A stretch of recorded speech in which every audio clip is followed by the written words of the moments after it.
بسم اللہ الرحمن الرحیم نحمده ونصلی علی رسولہ الکریم اما بعد۔ سورہ مجادلہ میں اللہ رب العزت نے حضرت خولہ بنت ثعلب رضی اللہ تعالی عنہا کے واقعے کو پہلی آیت میں بیان فرمایا۔ ان کے شوہر حضرت اوس ابن صامت رضی اللہ تعالی عنہ نے ان سے زہار کیا تھا۔ زہار کا تذکرہ اس سے پہلے سورہ احزاب میں بھی آیا تھا۔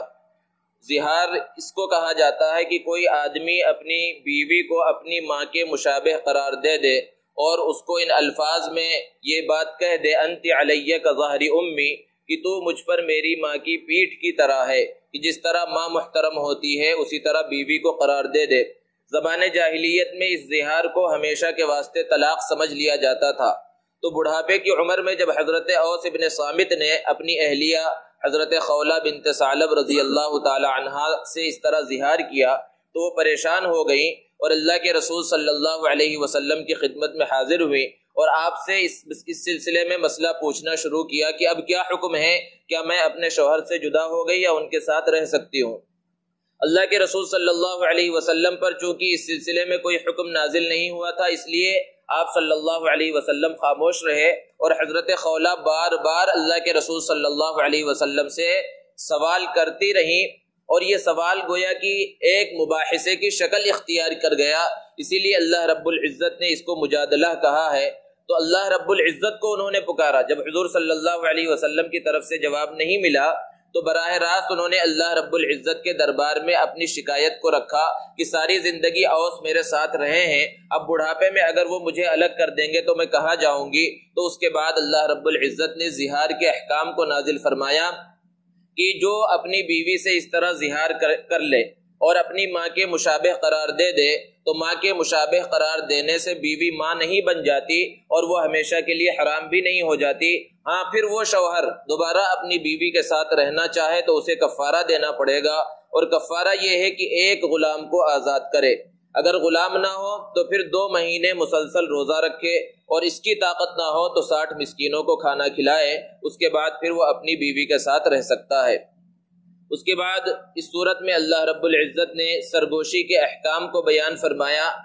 کہ مجلس کے اندر اگر چند لوگ موجود ہوں تو وہاں پر سرگوشی کی جائے، ایک دوسرے سے کان کے اندر کوئی بات کی جائے تو کس طرح کی جائے۔ اگر مختلف گروپ بیٹھے ہوئے ہوں، الگ الگ تھوڑے تھوڑے لوگ، اور وہ آہستہ آہستہ آپس میں کچھ باتیں کر رہے ہوں کسی مجلس میں تو اس میں تو کوئی حرج نہیں، لیکن اگر 3 آدمی بیٹھے ہوئے ہوں اور 3 میں سے 2 آدمی کانا پھوسی کرنا شروع کر دیں تو ظاہر سی بات ہے تیسرے کو تکلیف پہنچے گی کہ ہو سکتا ہے یہ میرے خلاف ہی کوئی بات کر رہے ہوں۔ اور پھر اللہ رب العزت نے ارشاد فرمایا کہ سرگوشی اور کانا پھوسی جسے کہا جاتا ہے، یعنی آہستہ آہستہ بات کرنا، جب بھی تم کر رہے ہو تو اللہ رب العزت سن رہا ہے۔ اگر 2 لوگ اس طرح کی سرگوشی کر رہے ہیں تو تیسرا اللہ ہے، 3 لوگ اس طرح کی سرگوشی کر رہے ہیں تو چوتھا اللہ ہے، مگر یہ کہ اللہ رب العزت وہاں پر موجود ہے۔ اس کو اللہ رب العزت نے یہاں پر بیان فرمایا،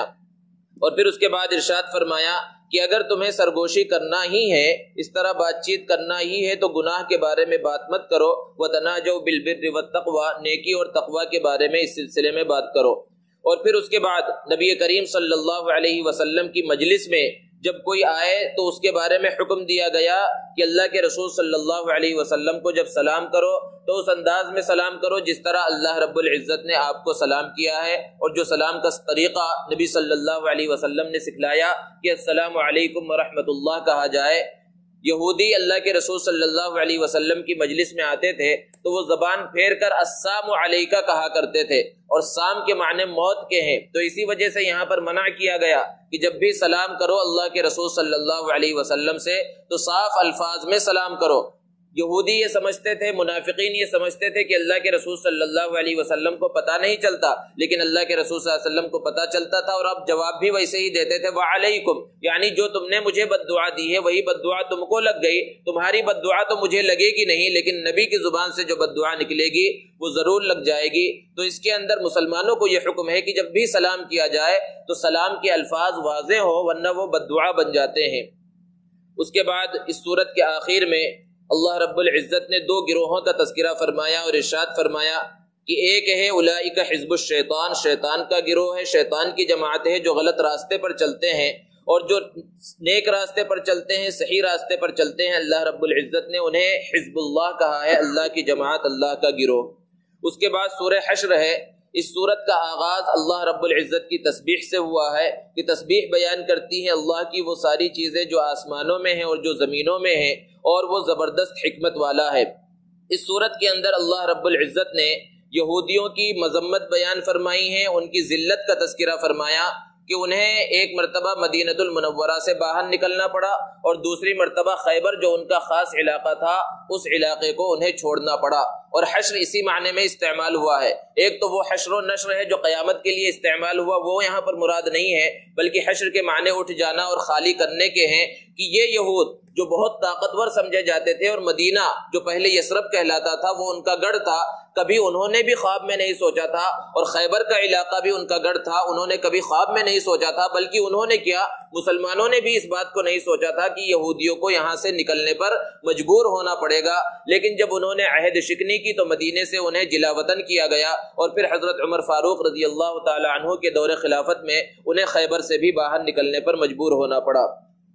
پھر اس کے بعد سورہ حشر کے آخر میں اللہ رب العزت نے اسماء حسنہ کا تذکرہ فرمایا، اور نبی کریم صلی اللہ علیہ وسلم نے اس کے فضائل کو، یہ جو 3 آیتیں ہیں واللہ الذی لا الہ الا ہو سے آخر تک، اس کی فضیلت اللہ کے رسول صلی اللہ علیہ وسلم نے بیان فرمائی کہ جو مسلمان صبح کے وقت 3 مرتبہ اعوذ باللہ السمیع العلیم من الشیطان الرجیم، اعوذ باللہ السمیع العلیم من الشیطان الرجیم 3 مرتبہ پڑھے، اور پھر اس کے بعد یہ سورہ حشر کی آخری 3 آیتوں کو پڑھ لے تو شام تک 70,000 فرشتے اس کے لیے رحمت کی دعا کرتے ہیں۔ اور جو مسلمان شام میں 3 مرتبہ اعوذ باللہ السمیع العلیم من الشیطان الرجیم پڑھ کر ان 3 آیتوں کو پڑھ لے تو صبح تک 70,000 فرشتے اس کے لیے رحمت کی دعا کرتے ہیں۔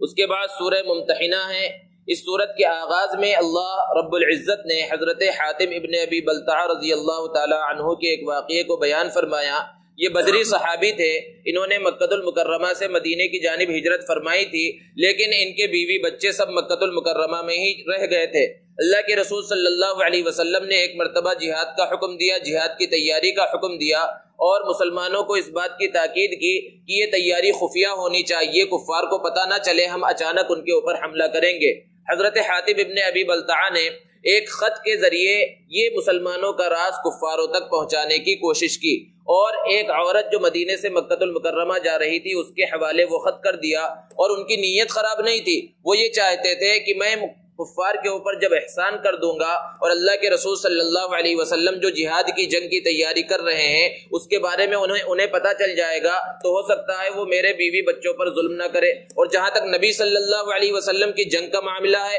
تو آپ تو حق پر ہیں، آپ تو اگر کفار کو پتہ چل جائے تب بھی جیت جائیں گے، ان کا مقصد یہ تھا۔ لیکن اللہ کے رسول صلی اللہ علیہ وسلم کو وحی کے ذریعے بتلایا گیا، اور ابھی وہ عورت راستے ہی میں تھی، حضرت علی رضی اللہ تعالی عنہ اور دیگر صحابہ کو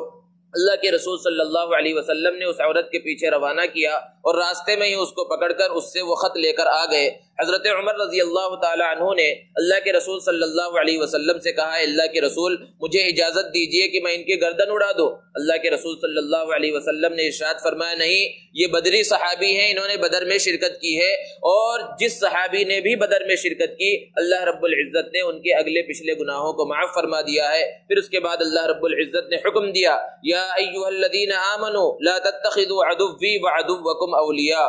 کہ اے ایمان والو میرے دشمن کو اور اپنے دشمن کو اپنا دوست مت بناؤ، یعنی جن کو تم اپنا دوست سمجھ رہے ہو اور یہ سمجھ رہے ہو کہ ہم ان کے اوپر احسان کر دیں گے تو تمہارے ساتھ اچھا سلوک کریں گے، ایسا کرنے کی ضرورت نہیں ہے۔ پھر اس کے بعد اللہ رب العزت نے نبی کریم صلی اللہ علیہ وسلم سے خطاب کرتے ہوئے ارشاد فرمایا کہ اگر مکہ المکرمہ سے کچھ عورتیں آپ کے پاس ہجرت کر کے آ جائیں تو ان کا امتحان لے لو۔ امتحان سے مراد یہ ہے کہ اچھی طرح سے جانچ پرکھ لو کہ انہوں نے سچے دل سے ایمان کو قبول کیا ہے یا نہیں کیا۔ اگر انہوں نے ایمان قبول کر لیا ہے تو پھر ان کو مکہ المکرمہ واپس مت لوٹاؤ۔ مفسرین نے اس کا شان نزول بیان کیا کہ مکہ المکرمہ کا ایک سردار تھا عقبہ ابن معیط، جو بہت ہی سخت دشمن تھا اللہ کے رسول صلی اللہ علیہ وسلم کا۔ اس کی بیٹی حضرت ام کلثوم مکہ المکرمہ سے ہجرت کر کے مدینہ المنورہ آ گئی، تو عقبہ ابن معیط اللہ کے رسول صلی اللہ علیہ وسلم کے پاس پہنچا مدینۃ المنورہ اپنی بیٹی کو واپس لے جانے کے واسطے کہ حدیبیہ کے اندر جب صلح ہوئی تھی تو وہاں پر یہ لکھا گیا تھا کہ اگر مدینے سے مکہ کوئی شخص چلا جائے تو مکہ والے اسے واپس نہیں لوٹائیں گے، لیکن مکہ سے کوئی مدینہ آ جائے تو مدینے والوں کی یہ ذمہ داری ہوگی کہ وہ اس کو واپس لوٹا دیں گے۔ دب کر صلح ہوئی تھی، لہذا اس شرط کا خیال کرتے ہوئے آپ میری بیٹی کو واپس لوٹائیں۔ اللہ کے رسول صلی اللہ علیہ وسلم نے ارشاد فرمایا نہیں، ان کو نہیں لوٹایا جا سکتا، کیونکہ صلح جو طے ہوئی تھی اور جو شرط لکھی گئی تھی وہ مردوں کے بارے میں تھی کہ اگر مرد آ جائے تو انہیں لوٹایا جائے گا، عورتوں کے بارے میں کوئی شرط نہیں تھی۔ اور یہاں پر چونکہ امتحان کا تذکرہ ہے، اسی مناسبت سے اس سورت کا نام بھی ممتحنہ رکھا گیا ہے۔ اس کے بعد سورہ صف ہے، صف کے معنی صف لگانے کے ہی ہیں، اور یہاں پر اللہ رب العزت نے جہاد کی صف کا تذکرہ فرمایا اور ارشاد فرمایا ان اللہ یحب الذین یقاتلون فی سبیلہ صفا کأنہم بنیان مرصوص، کہ بے شک اللہ تعالیٰ ان لوگوں کو پسند فرماتے ہیں جو اللہ کے راستے میں صف بنا کر جہاد کرتے ہیں، اور ایسی مضبوط صف ہوتی ہے گویا کہ ایسی دیوار ہو جس کے اندر سیسا پلا دیا گیا ہو۔ اس کے بعد اللہ رب العزت نے ایک عظیم تجارت کا تذکرہ فرمایا اور ارشاد فرمایا یا ایھا الذین آمنوا هل ادلکم علی تجارۃ تنجیکم من عذاب علیم، کہ اے ایمان والو کیا میں تمہاری رہنمائی ایسی تجارت کی طرف نہ کر دوں جو تمہیں جہنم کے عذاب سے بچا دے؟ اور وہ تجارت کیا ہے؟ تؤمنون باللہ ورسولہ وتجاہدون فی سبیل اللہ باموالکم وانفسکم، کہ تم اللہ پر اور اس کے رسول پر ایمان لاؤ اور اپنے مال کے ذریعے اور اپنی جانوں کے ذریعے اللہ کے راستے میں جہاد کرو۔ یہ بہت بڑی تجارت ہے اور اس کا نفع آخرت میں تمہیں ملنے والا ہے۔ اس کے بعد سورہ جمعہ ہے، اس سورت کا آغاز بھی اللہ رب العزت کی تسبیح سے ہوا ہے۔ پھر اللہ رب العزت نے یہاں پر بنی اسرائیل کا، جس میں سے یہودیوں اور نصرانیوں کا تذکرہ فرمایا اور ان کی حالت کو بیان کرتے ہوئے ارشاد فرمایا کہ ان کے اوپر اگرچہ آسمانی کتاب نازل کی گئی لیکن انہوں نے اس کتاب کے اوپر جب عمل نہ کیا تو ان کی حالت اس گدھے کی طرح ہو گئی کہ گدھے کی پیٹھ پر قیمتی قیمتی کتابیں لاد دی جائیں اور عمدہ سے عمدہ مضامین اس کے اوپر ہوں، عمدہ سے عمدہ مضمون اس کتابوں کے اندر لکھا ہوا ہو، لیکن جیسے گدھے کو اس کتاب کا کچھ بھی فائدہ نہیں ہوتا، بالکل اسی طرح آسمانی کتابوں کا ان یہودیوں کو اور نصرانیوں کو کوئی فائدہ نہیں ہوا۔ پھر اس کے بعد اللہ رب العزت نے جمعہ کے احکام کو بیان فرمایا، جس کی مناسبت سے اس سورت کا نام جمعہ رکھا گیا کہ جب جمعہ کی پہلی اذان دے دی جائے، یا ایھا الذین آمنوا اذا نودی للصلاۃ من یوم الجمعہ، کہ جمعہ کی پہلی اذان دے دی جائے فاسعوا الی ذکر اللہ، تو جمعے کی نماز کی تیاری کرنا ضروری ہو جاتا ہے۔ وذروا البیع، اور خرید و فروخت کرنا اس وقت حرام ہو جاتا ہے کہ جمعے کی اذان کے بعد دکانیں کھلی رکھنا اور خریدنا بیچنا یہ جائز نہیں ہے۔ اور پھر اس کے بعد اگلی آیت میں اللہ نے ارشاد فرمایا فَإِذَا قُضِيَتِ الصَّلَاةُ، جب نماز ہو جائے فَانتَشِرُوا فِي الْأَرْضِ، تو زمین میں پھیل جاؤ اور اللہ کے رزق کو تلاش کرو۔ اس کے بعد سورہ منافقون ہے، اس سورت کے اندر اللہ رب العزت نے منافقوں کا تذکرہ فرمایا اور آخر میں ارشاد فرمایا کہ منافقوں کی طرح اپنے مال اور اپنے اولاد کے پیچھے مت لگ جاؤ کہ تمہارے مال اور تمہاری اولاد تم کو اللہ کے ذکر سے اور اللہ کی یاد سے غافل کر دے۔ اس کے بعد سورہ تغابن ہے، تغابن کے معنی ہیں خسارے کے، اور یہاں پر اللہ رب العزت نے بیان فرمایا کہ قیامت کا جو دن ہوگا وہ کافروں کے واسطے اور منافقوں کے واسطے خسارے کا دن ہوگا، اور وہ اس دن نقصان کے اندر مبتلا ہوں گے۔ اس کے برخلاف جو مومنین ہوں گے، جنہوں نے اچھے اعمال کیے ہوں گے، انہیں اللہ رب العزت ہمیشہ ہمیشہ کے واسطے جنت کے اندر داخل فرمائے گا۔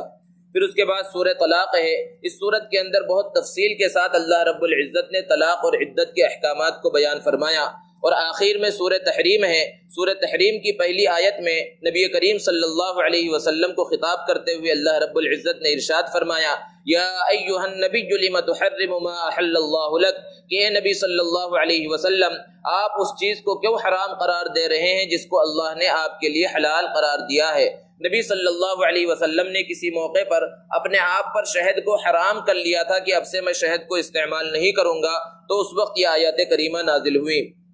اس صورت کے آخر میں اللہ رب العزت نے دوسرے رکوع کے اندر توبہ کا حکم دیا مسلمانوں کو، اور پھر اس کے بعد چند مثالیں بیان فرمائیں کہ کسی کے حسب اور نسب کا کوئی اعتبار نہیں ہے، اور حسب اور نسب اور رشتہ داری کے ذریعے کامیابی کوئی ضامن نہیں ہے کہ اس کے ذریعے کامیابی مل جائے۔ اس کے لیے اللہ رب العزت نے بیان فرمایا کہ حضرت نوح علیہ السلام کی بیوی اور حضرت لوط علیہ السلام کی بیوی، یہ دونوں جلیل القدر پیغمبر ہیں، لیکن ان کی بیویاں کافر رہیں۔ نبی کے گھر کے اندر کافرہ عورتیں ہیں، اللہ رب العزت نے اس کو بیان فرمایا کہ کانتا تحت عبدین من عبادنا صالحین، کہ یہ دونوں عورتیں ہمارے دو نیک بندوں کی بیویاں تھی، فخانتاہما، لیکن انہوں نے ان کے ساتھ خیانت کی، تو اللہ رب العزت نے ان سے کہا کہ تم دونوں جہنم کے اندر داخل ہو جاؤ۔ اس کے برخلاف اللہ رب العزت نے فرعون کی بیوی حضرت آسیہ کا تذکرہ کیا کہ فرعون جیسا ظالم اور سرکش اور گنہگار اور اللہ کا نافرمان ہے، لیکن اس کے گھر کے اندر جو عورت ہے وہ اللہ کے اوپر ایمان لانے والی ہے۔ تو گھر کا اور خاندان کا اور رشتہ داری کا اسلام کے اعتبار سے کوئی حقیقت نہیں ہے، اصل حقیقت تو یہ ہے، اصل چیز یہ ہے کہ بندے کے اندر ایمان ہو۔ جب ایمان ہو